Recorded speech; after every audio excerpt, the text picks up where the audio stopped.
નમસ્કાર, મંતવ્ય ન્યૂઝમાં આપનું સ્વાગત છે। ગુજરાત એટ 7 સાથે હું છું હિનલ। સમાચારની શરૂઆત કરીએ। હાલ તો ગુજરાત રાજ્યમાં કડકડતી ઠંડી પડી રહી છે। સમાચાર મળી રહ્યા છે ગુજરાતમાં ઠંડીનો ચમકારો વધ્યો છે। રાજ્યમાં કોલ્ડ વેવની આગાહી છે। તો સૌરાષ્ટ્ર અને કચ્છમાં કોલ્ડ વેવની આગાહી કરવામાં આવી છે। રાજકોટમાં પણ કોલ્ડ વેવની આગાહી કરાઈ છે। ગુજરાત રાજ્યભરમાં ઠંડીનો ચમકારો વધ્યો છે। 14 ડિસેમ્બર સુધી ઠંડીનું જોર યથાવત રહેશે। તો સમાચાર મળી રહ્યા છે। હાલ અત્યારે ગુજરાતમાં કડકડતી ઠંડી પડી રહી છે। રાજ્યમાં કોલ્ડ વેવની આગાહી કરવામાં આવી છે। સાથે જ સૌરાષ્ટ્ર, કચ્છ અને રાજકોટમાં પણ કોલ્ડ વેવની આગાહી કરાઈ છે। તો સૌરાષ્ટ્રમાં ઠંડી હવે ભૂક્કા બોલાવશે। ઠંડીને લઈને યલો એલર્ટ આપવામાં આવ્યું છે। આગામી 24 કલાક રાજકોટમાં ઠંડીનું યલો એલર્ટ છે। કોલ્ડ વેવની આગાહી કરાઈ છે।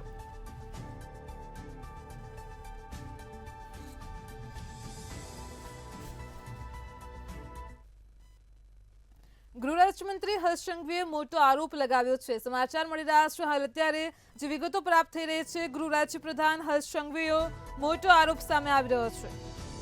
નકલી ઈડીના અધિકારી બનેલાનું આમ આદમી પાર્ટી સાથે કનેક્શન હોવાનો ગૃહ રાજ્યમંત્રીએ આરોપ લગાવ્યો છે। કચ્છમાં પકડાયેલી નકલી ઈડીનો વ્યક્તિ આમ આદમી પાર્ટીનો સભ્ય હોવાનું હર્ષ સંઘવી દ્વારા ટ્વિટર પર જણાવવામાં આવ્યું છે। તો અરવિંદ કેજરીવાલના પક્ષનું વધુ એક કારનામું સામે આવી રહ્યું છે। નકલી ઈડીના અધિકારી બનેલાનું આમ આદમી પાર્ટી સાથે કનેક્શન હોવાની વિગતો મળી રહી છે। તો ગૃહ રાજ્યમંત્રી હર્ષ સંઘવીનો મોટો આરોપ સામે આવી રહ્યો છે। નકલી ઈડીના અધિકારી બનેલાનું આમ આદમી પાર્ટી સાથેનું કનેક્શન હોવાનું વિગતો મળી છે। કચ્છમાં પકડાયેલી નકલી ઈડીનો વ્યક્તિ આમ આદમી પાર્ટીનો સભ્ય હોવાનું ગૃહ રાજ્યમંત્રી હર્ષ સંઘવીએ આરોપ લગાવ્યો છે। અરવિંદ કેજરીવાલના પક્ષનું વધુ એક કારનામું સામે આવ્યું છે। નકલી ઈડીના અધિકારી બનેલાનું આમ આદમી પાર્ટી સાથે કનેક્શન હોવાનું જાણવા મળી રહ્યું છે। તો સમાચાર મળી રહ્યા છે ગૃહ રાજ્યમંત્રી હર્ષ સંઘવીનો આ મોટો આરોપ સામે આવી રહ્યો છે।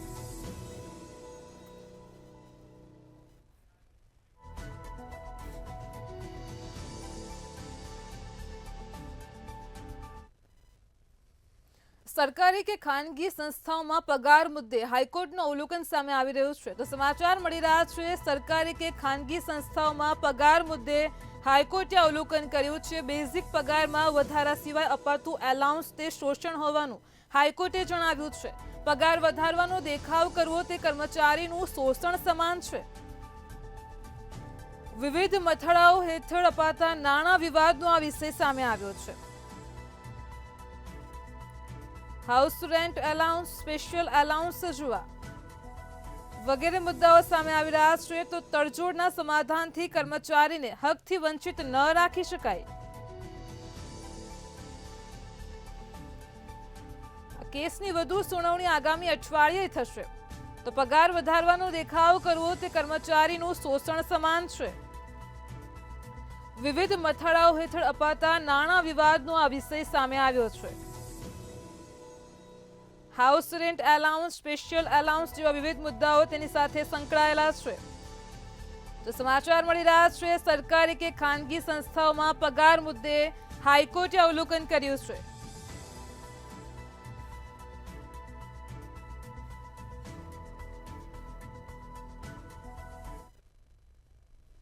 અરવલ્લીથી સમાચાર મળી રહ્યા છે। અરવલ્લીના મોડાસામાં રૂરલ પીએસઆઈ સસ્પેન્ડ કરવામાં આવ્યા છે। તો મોડાસા રૂરલ પોલીસ સ્ટેશનના પીએસઆઈને સસ્પેન્ડ કરવામાં આવ્યા છે। અરવલ્લીથી જ વિગતો મળી રહી છે। જીએસ સ્વામીને સસ્પેન્ડ કરાયા છે। સાયબર ક્રાઇમની ટીમે દારૂ ભરેલી ટ્રક ઝડપી હતી। ગાંધીનગર ડીઆઈજી વિરેન્દ્રસિંહ યાદવે તેમને સસ્પેન્ડ કર્યા છે। તો પીએસઆઈ સસ્પેન્ડ થતા જ પોલીસ બેડામાં ખળભળાટ મચી ગયો છે। અરવલ્લીથી સમાચાર છે। મોડાસા રૂરલ પોલીસ સ્ટેશનના પીએસઆઈને સસ્પેન્ડ કરવામાં આવ્યા છે। જીએસ સ્વામીને સસ્પેન્ડ કરાયા છે। જે વિગતો પ્રાપ્ત થઈ રહી છે હાલ અત્યારે સાયબર ક્રાઇમની ટીમે દારૂ ભરેલી ટ્રક ઝડપી હતી।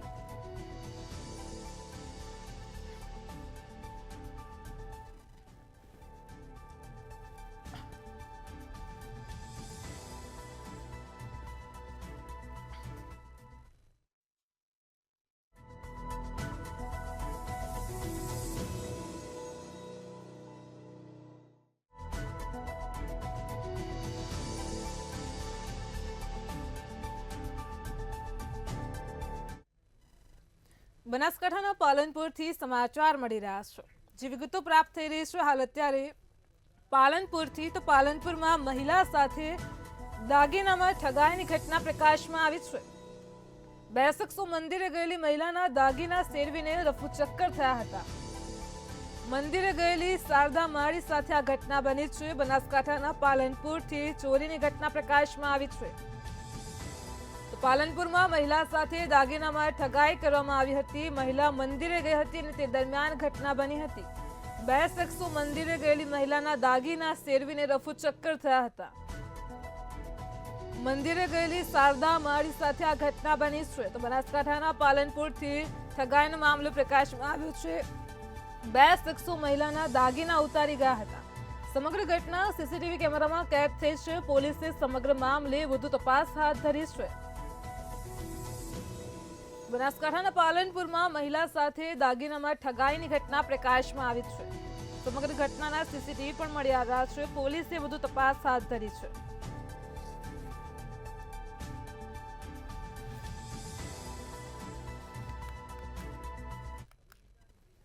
અમદાવાદ મ્યુનિસિપલ કોર્પોરેશનના કોર્પોરેટરો અને અધિકારીઓ પ્રવાસ પર જવાના છે. આગામી 18 ડિસેમ્બરના રોજથી આ પ્રવાસનું આયોજન કરાયું છે, જેમાં ભાજપના કોર્પોરેટરો કાશ્મીર જવાના છે. કાશ્મીરમાં કલમ 370 હટ્યા બાદ આ પ્રવાસનું આયોજન કરવામાં આવ્યું છે. સમગ્ર મામલે કોંગ્રેસના ધારાસભ્ય ઇમરાન ખેડાવાળાએ જણાવ્યું હતું કે બહુમતીના જોરે પ્રજાના પૈસાનો વ્યય થઈ રહ્યો છે. કોર્પોરેશન લોકોને પ્રાથમિક સુવિધાઓ આપવામાં નિષ્ફળ છે અને તેવા સમયે આવા ફાલતુ ખર્ચ કરવામાં આવી રહ્યા છે.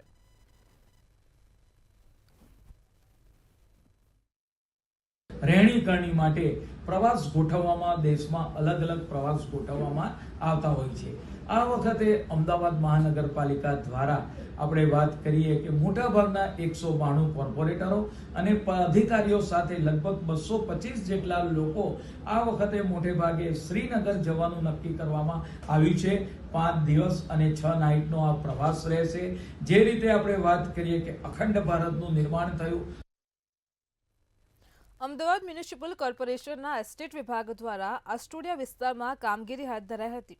સલમાન એવન્યુ નામના બિલ્ડિંગમાં બનેલા 2 માળ પર કોર્પોરેશને વહેલી સવારથી હથોડા માર્યા હતા. સલમાન એવન્યુમાં ગેરકાયદેસર બાંધકામને લઈને વર્ષ 2017માં કેસ થયો હતો, જે બાદ કોર્ટમાં કોર્પોરેશન કેસ જીતી ગયું હતું. દબાણ હટાવવાની કામગીરી ચુસ્ત પોલીસ બંદોબસ્ત વચ્ચે કરાઈ હતી. આ કામગીરી દરમિયાન 4 મહિલાઓની તબિયત લથડતા તેમને સારવાર અર્થે હોસ્પિટલ ખસેડાઈ હતી. કામગીરીને લઈને કોંગ્રેસના ધારાસભ્ય ઇમરાન ખેડાવાળા અને બીજા નેતાઓ ઘટના સ્થળે પહોંચ્યા હતા. માનવતાની રાહે આ કામગીરીમાં સ્ટે આવે તેવી માંગ પણ કરી હતી. ઇમરાન ખેડાવાળાએ નિવેદન પણ આપ્યું છે.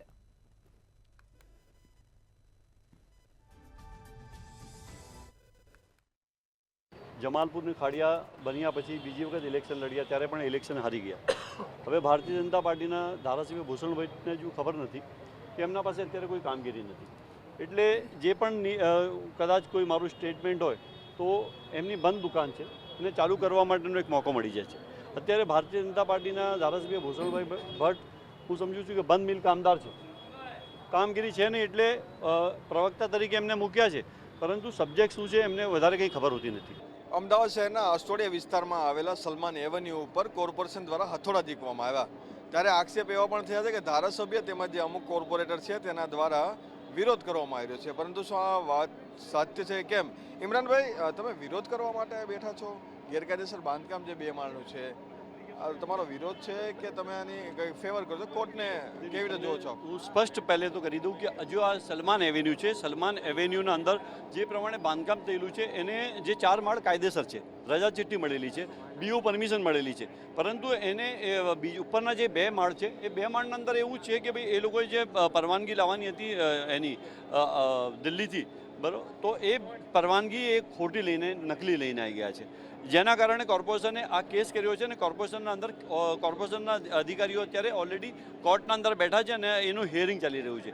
હું ગેરકાયદેસર બાંધકામ તોડી નાખો, હું એની ફેવરમાં છું. ગેરકાયદેસર કોઈ પણ બાંધકામ કરતું હોય એની હું ફેવર નથી કરતો, પરંતુ જે કાયદેસર છે, બરાબર, એ કાયદેસર છે અને જે ઇમ્પેક્ટ ફીના અંદર મંજૂર થાય એવું છે, એના માટેનો હું સમય માગું છું કે અત્યારે કોર્ટના અંદર હિયરિંગ ચાલુ છે અને આ ઉપરની જે 2 માળ છે એ હિયરિંગના અત્યારે હિયરિંગ ચાલુ છે. 12:30 વાગ્યાનો સમય આપેલો છે. ઇમ્પેક્ટમાં આવી જાય એવું છે. એટલે સમય થોડો આપે એ જ વાત છે. કોર્ટે જે પણ ડિસિઝન આપશે એ કોર્ટના ડિસિઝન અમે સર્વાન્યુ માનીએ છીએ. કેમ કે અમે જે પ્રમાણે અત્યારે જે પરિસ્થિતિ છે જોઈ રહ્યા છીએ કે અહીંયા લોકો બિચારા ગરીબ માણસો છે, જે લોકોએ અહીંયા ફ્લેટ લીધા છે એ ફ્લેટ એવું છે કે લોકોએ લોન કરીને લીધા છે. એટલે લોન લીધેલા ફ્લેટ છે એટલે કમસે કમ થોડોક એને સમય આપો. સામે જે વ્યક્તિ છે એને કોર્ટમાં જવાનો સમય આપો કે કોર્ટમાં જઈને પોતાની વાત મૂકી શકે. અમે એવું કહેવા માંગીએ છીએ કે આ ભારતનું બંધારણ છે, આપણા બંધારણના અંદર હક આપેલો છે કે કોઈ પણ વ્યક્તિ હોય એને સાંભળવું જરૂરી છે. તો કોર્ટના અંદર એને સાંભળો. એ કહે છે કે ભાઈ આ કાયદેસર છે, આ ગેરકાયદેસર તોડી નાખજો. એટલા ત્યાં સુધીનો સમય આપવાની હું સમજુ છું જરૂર છે. સાથે એ પણ જરૂર, તમે કોર્પોરેટર પણ રહી ચૂક્યા છો આ વિસ્તાર હવે ખૂબ જ જૂનો ધીરે ધીરે થઈ રહ્યો છે અને જરૂરિયાત પણ લોકોની વધી છે. તો આ મામલે શું થયું? તમે રજૂઆતો પણ ઘણી બધી કરી હશે. સાહેબ, આપને કહું કે વિધાનસભાના અંદર જ્યારે વિધાનસભાનું સત્ર ચાલુ હોય છે ત્યારે હું રજૂઆત કરું છું. એક તો મધ્ય ઝોન છે. આ મધ્ય ઝોનના અંદર જમાલપુર, દરિયાપુર, શાહપુર, કાલુપુર બધા જ વોર્ડ આવી ગયા. આ વોર્ડના અંદર જે વોર્ડના અંદર એક એવો વોર્ડ છે, જૂનો વોર્ડ છે, જે દરેક બિલ્ડિંગ એકબીજાને અડીને આવેલી છે. અહીંયા કોઈ સોસાયટી નહીં, અહીંયા ચાલીઓને પોળો છે. એટલે અહીંયા જે મેન છે જે FSI સુધારવાની જરૂર છે. તમે જ્યાં સુધી FSI નહીં સુધરે ત્યાં સુધી લોકો ગેરકાયદેસર બાંધકામ કરશે. એટલે કે એક પ્રકારે જ્યારે ડિમોલેશન જે છે તે અમદાવાદ શહેરની અંદર થઈ રહ્યું છે ત્યારે સાથે સાથે જ આ અલગ અલગ જગ્યાઓ ઉપર જે ડિમોલેશન જે થવું જોઈએ તે માંગ પણ તેઓ કરે છે અને સાથે જ જે પ્રમાણે અત્યારે આ વિસ્તારની અંદર જે અશાંતિભર્યો માહોલ પણ જોવા મળ્યો છે અને સાથે જ આગામી દિવસોમાં પણ જે FSI અને ઇમ્પેક્ટ ફીની જે કાયદો છે તે વિસ્તારમાં પણ થાય તેવી ધારાસભ્યો માંગ કરી રહ્યા છે. કેમેરામેન ઓમ પટેલ સાથે મીર દુધરેજિયા, મંતવ્ય ન્યૂઝ, અમદાવાદ. રાજ્ય વેરા નિરીક્ષકની ભરતી પરીક્ષાની તારીખ નક્કી કરવામાં આવી છે. આગામી 22 ડિસેમ્બરે રવિવારે પરીક્ષા લેવાશે, જેમાં બપોરે 11 થી 1ના સમયે રાજ્ય વેરા નિરીક્ષકની પરીક્ષા લેવાશે. અલગ અલગ જિલ્લાઓમાં કુલ 754 કેન્દ્રો પર 1.85 લાખ ઉમેદવારો આ પરીક્ષા આપશે. દિવ્યાંગ ઉમેદવારો પોતાના જિલ્લાઓમાં જ પરીક્ષા આપી શકશે. પરીક્ષા આપતા પહેલા તમામ ઉમેદવારોના બાયોમેટ્રિક લેવાશે. સાથે જ પરીક્ષાર્થીની આંગળીઓના નિશાન પણ લેવામાં આવશે.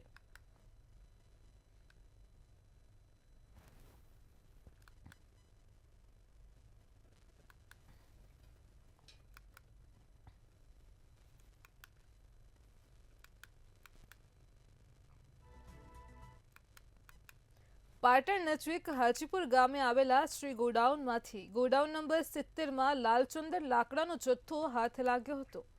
અંદાજિત 4.5 ટન જેટલો જથ્થો મળી આવ્યો છે, જેની કિંમત ₹2.5 કરોડ જેટલી ગણવામાં આવી રહી છે.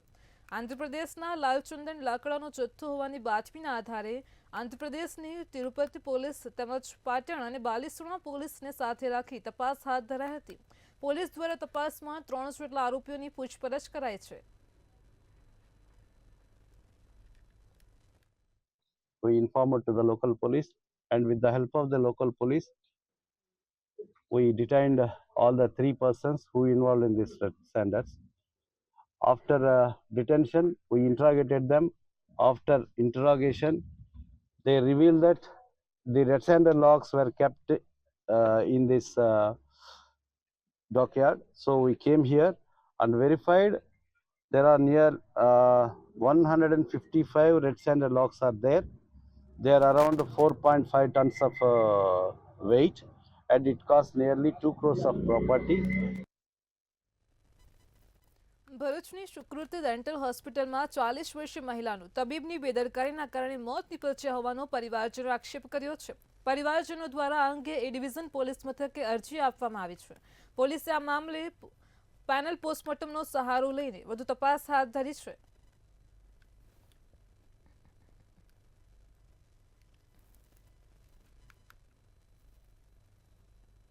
બનાસકાંઠાના પાલનપુરમાં વેરા બાકીદારો સામે પાલિકાએ લાલા કરી છે, જેમાં મિલકત વેરા ન ભરનાર 12 મિલકત ધારકોની મિલકતો સીલ કરાઈ છે. પાલિકા દ્વારા વેરા બાકીદારોને 300 નોટિસો ફટકારવામાં આવી છે. અત્યાર સુધીમાં પાલિકા દ્વારા ₹13.60 કરોડની વેરા વસૂલાત પણ કરાઈ છે. જોકે હજુ પણ ₹19.18 કરોડ જેટલા વેરા વસૂલાત ઉઘરાવવાના બાકી છે. ત્યારે પાલિકાની કડક કાર્યવાહીથી વેરા બાકીદારોમાં ફફડાટ ફેલાયો છે.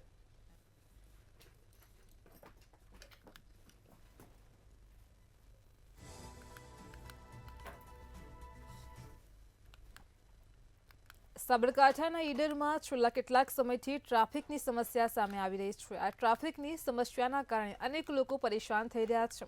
જેને લઈને ઈડર સહિત સાબરકાંઠા જિલ્લા કોંગ્રેસ સમિતિ દ્વારા ઈડર પ્રાંત કચેરીએ આવેદનપત્ર અપાયું છે. સ્થાનિક ધારાસભ્ય સહિત વહીવટી તંત્ર અને સરકારને ઈડરના ટ્રાફિકમાંથી છુટકારો મેળવવા માટે રજૂઆત કરી છે.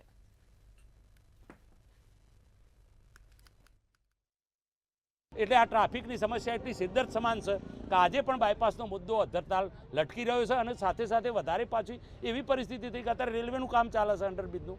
અહીંયા આ બાજુ રેલવે સ્ટેશન બાજુ રોડનું કામ ચાલે છે. તમે જુઓ તો ટ્રાફિકમાંથી સામાન્ય નાગરિકને નીકળવું 2 કલાક થઈ જાય તો તમે એમ્બ્યુલન્સો ફસવાય. કેટલાય લોકો અહીંયા જતા આવતા અમદાવાદ કે હિંમતનગર લઈ જવા હોય તો પરિસ્થિતિ એવી થાય છે કે મુશ્કેલી સર્જાઈ છે. ભારતીય જનતા પાર્ટીના શાસકોને પ્રભુ સદબુદ્ધિ આપે એવું હું કહું. ગુજરાત વિધાનસભાના પૂર્વ અધ્યક્ષ તેમજ કેબિનેટ મંત્રી સહિત હાલના ઈડરના ધારાસભ્ય રમણલાલ વોરા સામે છેલ્લા કેટલાક સમયથી નકલી ખેડૂતના નામે જમીન ખરીદી મામલો સામે આવ્યો હતો. ત્યારે હવે આ મામલે આવેદન સુધી પહોંચ્યો છે.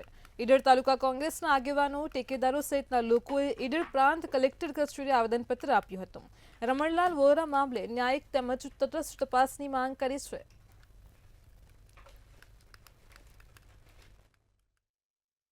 એના અનુસંધાનમાં પ્રદેશ સમિતિએ આદેશ કર્યો હતો એટલે આજે આવેદનપત્ર આપવાનો કાર્યક્રમ હતો. એમાં અમે સ્પષ્ટપણે કહ્યું છે કે જો એ પોતે ખોટા ખેડૂત ખાતેદાર બનેલા હોય તો એમની સામે તટસ્થ તપાસ કરી અને યોગ્ય કાર્યવાહી કરવામાં આવે. આ વિસ્તારનું પ્રતિનિધિત્વ કરતા હોય અને પોતે સત્તા સ્થાને હોય તો ભારતીય જનતા પાર્ટીના શાસકો પોતે જો આવા પાવરમાં રહી અને ખોટા ખેડૂત ખાતેદાર બની જાય તો એ વસ્તુ કોઈપણ સંજોગોમાં ચલાવી લેવાય નહીં. આ જગ્યાએ કોઈ આમ જનતા અને કોઈ સામાન્ય માણસ હોય તો સામાન્ય નાગરિક ઉપર કાયદાનો કોરડો જો વિંજાય તો આમની સામે કેમ નહીં. આવો અમે આજે ઈડર તાલુકા અને શહેર કોંગ્રેસ સમિતિ વતી આવેદનપત્ર આપવાનો કાર્યક્રમ હતો અને એમની સામે તટસ્થ તપાસ કરીને કાર્યવાહી કરવાની માંગ કરી છે. કચ્છની પશ્ચિમ સરહદે આવેલા અબડાસા તાલુકાના મુખ્ય મથક નલિયામાં 3 દાયકા જેટલા લાંબા સમયના વિલંબ બાદ આખરે માલગાડી ટ્રેનનું સત્તાવાર રીતે આગમન થયું છે. વર્ષ 1994થી નલિયામાં ટ્રેનનું અવાગમન બંધ થયા બાદ રોજ પરિવર્તન સહિતની કામગીરીમાં લાંબો વિલંબ જોવા મળ્યો હતો. અંતરાયો પણ સર્જાયા હતા. જો કે રેલવે વિભાગ દ્વારા છેલ્લા કેટલાક વર્ષોથી શરૂ કરાયેલી રેલવે ટ્રેકની કામગીરી સફળ રહ્યા બાદ ભુજના દેશલ પરથી નલિયા સુધીની અનેક વખત રેલવે એન્જિનને માલગાડી દોડાવીને ટ્રાયલ પણ યોજાઈ હતી. તો રેલવેની આ ટ્રાયલ સફળ રહ્યા બાદ આખરે ટ્રેક ઉપર વિધિવત રીતે માલવાહક રેલગાડી નલિયા સુધી દોડાવવામાં આવી છે.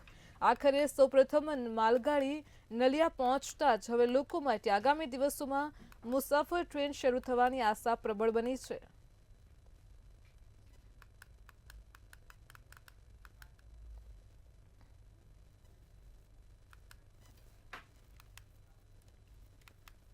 ડિજિટલ અરેસ્ટ કેસમાં ખેડા પોલીસની પ્રશંસનીય કામગીરી સામે આવી છે. મૌધાની મહિલાને ડિજિટલ અરેસ્ટ થયેલ દંપતીના રૂપિયા પરત અપાવ્યાની પ્રશંસનીય કામગીરી તેમના દ્વારા કરવામાં આવી હતી. આ સાથે જ દંપતી સાથે રૂપિયા 61 લાખની ઠગાઈ મામલે પોલીસે કાર્યવાહી કરી હતી.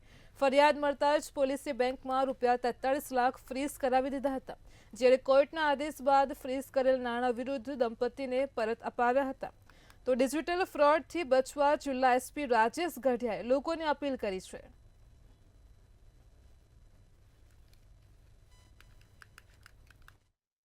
ગઈ 28/11ના રોજ સાયબર ક્રાઇમનો એક ગુનો દાખલ કરવામાં આવેલો, જેને ડિજિટલ અરેસ્ટનો ગુનો જે કહેવામાં આવે છે, આઈટી એક્ટ અને બીએનએસની અન્ય કલમો મુજબ. ઘટના એવી હતી કે એક સિનિયર સિટીઝન જે બહેન છે એમને એક કુરિયરમાંથી કોલ આવેલો કે તમારા કુરિયરની અંદર ડ્રગ્સ છે અને તમને અમે જે એન્ફોર્સમેન્ટ એજન્સી છે એને તમારી બાબતમાં જાણ કરીએ છીએ, એ લોકો તમને કોલ કરશે. થોડીક જ વાર પછી અલગ અલગ એન્ફોર્સમેન્ટ એજન્સીના નામે એમની ઉપર કોલ આવવા માંડ્યા, ઓડિયો કોલ, વિડીયો કોલ તમામ. અને એમ કરી એને જે સિનિયર સિટીઝન છે એને એકદમ ડરાવી દેવામાં આવેલા અને કોઈને એ લોકો જાણ ન કરે. બાંગ્લાદેશમાં હિન્દુઓ પર થઈ રહેલ અત્યાચારના વિરોધમાં અમદાવાદના બાવળામાં પ્રદર્શન કરવામાં આવ્યું હતું. મામલતદાર કચેરીની બહાર બાંગ્લાદેશના ધ્વજના પોસ્ટર સળગાવ્યા હતા અને વિરોધ કર્યો હતો.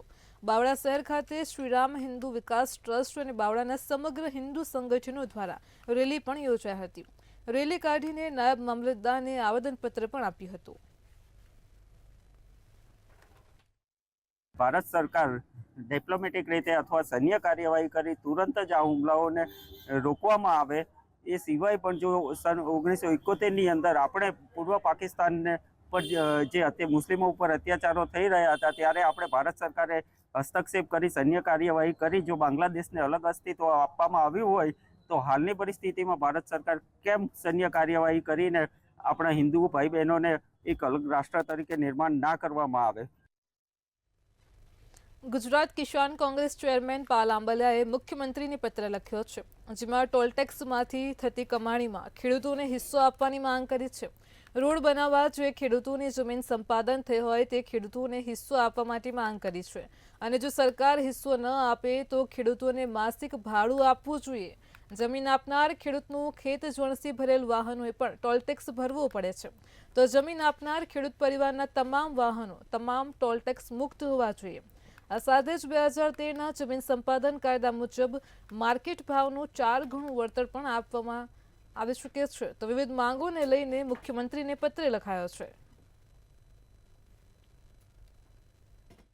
એટલે રાજ્ય સરકારને વિનંતી છે કે જ્યાં જ્યાં ખેડૂતો પાસેથી જમીન લઈ સરકારે ધીકતો ધંધો કરવો હોય, એ વીજ કંપનીઓ હોય કે રોડના ટોલ ટેક્સો હોય, દરેકમાં ખેડૂતને કાં તો માસિક ભાડું આપો અથવા તો ટકાવારી મુજબ એ નફામાંથી ખેડૂતોને હિસ્સો આપો, એવી ગુજરાત કિસાન કોંગ્રેસની માંગ છે. બનાસકાંઠાથી સમાચાર મળી રહ્યા છે. બનાસકાંઠામાં એક આરોપીને 5 વર્ષની સજા ફટકારવામાં આવી છે. તો જો વિગતો પ્રાપ્ત થઈ રહી છે, બનાસકાંઠાથી એનડીપીએસના કેસમાં આરોપીને 5 વર્ષની સજા આપવામાં આવી છે. તો બનાસકાંઠામાં દિયોદર એડિશનલ સેશન કોર્ટનો મહત્વનો ચુકાદો સામે આવી રહ્યો છે. એનડીપીએસ કેસમાં આરોપીને 5 વર્ષની સજા આપી છે, સાથે જ 10,000નો દંડ પણ ફટકાર્યો છે. તો 2021માં ખેતરમાં વાવેતર કરેલા અફીણના છોડ ઝડપાયા હતા. ખાના ઠાકોરના ખેતરમાંથી અફીણના છોડ ઝડપાયેલા હતા. તો 2021માં થરાદ પોલીસે અફીણ છોડનું વાવેતર ઝડપી પાડ્યું હતું, જેમાં હવે દિયોદર એડિશનલ સેશન્સ કોર્ટનો મહત્વનો ચુકાદો સામે આવ્યો છે. એનડીપીએસ કેસમાં આરોપીને 5 વર્ષની સજા ફટકારી છે, સાથે 10,000 રૂપિયાનો દંડ પણ આપ્યો છે. તો ખેતરમાંથી અફીણના છોડનું વાવેતર 2021માં ઝડપાયું હતું.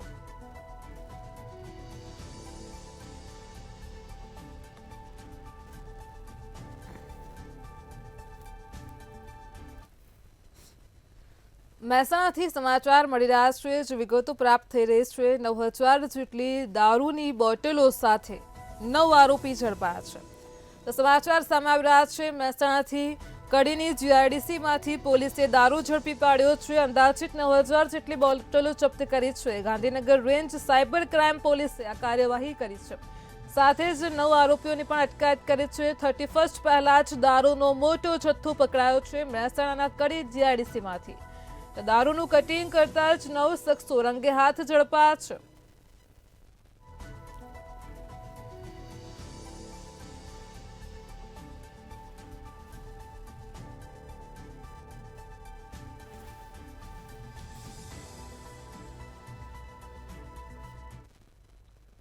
અમદાવાદના સાણંદમાં દિન પ્રતિદિન ટ્રાફિકની સમસ્યા જોવા મળે છે. તો અમદાવાદથી સમાચાર મળી રહ્યા છે. સાણંદમાં હવે વધી રહી છે ટ્રાફિકની સમસ્યા.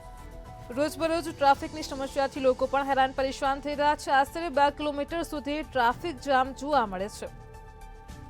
કોર્ટથી મુક્તિધામ સુધી ટ્રાફિક જામના દૃશ્યો દરરોજ સામે આવતા છે. તો સાણંદ બાયપાસ રોડ શોભાના ગાંઠિયા સમાન બન્યો છે.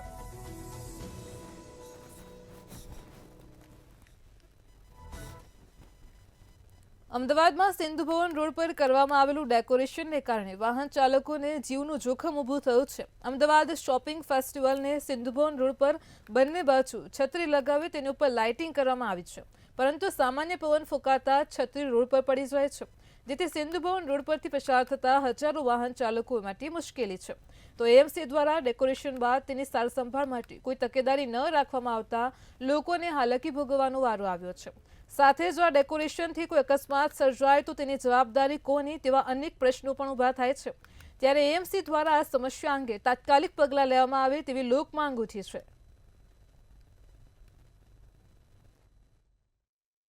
એએમસી દ્વારા શોપિંગ ફેસ્ટિવલ માટે કરોડો રૂપિયાનો ખર્ચો કરવામાં આવ્યો અને તેને જ લઈને જે છે તે સિંધુ ભવન રોડ ઉપર ડેકોરેશન પણ કરવામાં આવ્યું, પરંતુ શરૂઆતના ધોરણમાં જ્યાં ડેકોરેશન ખૂબ સુંદર લાગતું હતું, પરંતુ હાલ તેની જે હાલત છે તે ખૂબ જ ગંભીર છે, કારણ કે જે છતરીઓ લગાવવામાં આવી તે પવનના કારણે જે છે તે નીચે પડી ગઈ છે, સાથે જ તેની અંદર લગાવેલું વાયરિંગ જે છે પણ ખુલ્લું થઈ ચૂક્યું છે. એના કારણે જે છતરીઓ જ્યારે નીચે પડે છે ત્યારે લોકોને કરંટ લાગવાનો જે ભય છે તે પણ છે, અને સાથે જ જો આ છતરીઓ વાહન ચાલકોને એકાએક સામે આવી પહોંચે અથવા તો તેની ઉપર પડે તો ગંભીર અકસ્માત સર્જાય તેનો પણ જે છે તે ભય રહેલો છે. સાથે જ જે સમગ્ર ડેકોરેશન જે સ્ટ્રક્ચર ઉપર કરવામાં આવ્યું છે તે પણ જે છે તે ક્ષતિગ્રસ્ત થઈ ચૂક્યું છે, અને જો આ જે ક્ષતિગ્રસ્ત સ્ટ્રક્ચર છે તેને બદલવામાં ના આવે તો મોટી જે છે અકસ્માત સર્જાય તેવી ભીતિ સેવાઈ રહી છે. ત્યારે એએમસી આ બાબતે કેમ ઉદાસીન વલણ ધરાવે છે તે એક પ્રશ્ન ઊભો થાય છે. સાથે જ જો કોઈ પણ આ બાબતે આ કારણે આ ડેકોરેશનના કારણે કોઈ પણ જો અકસ્માત સર્જાય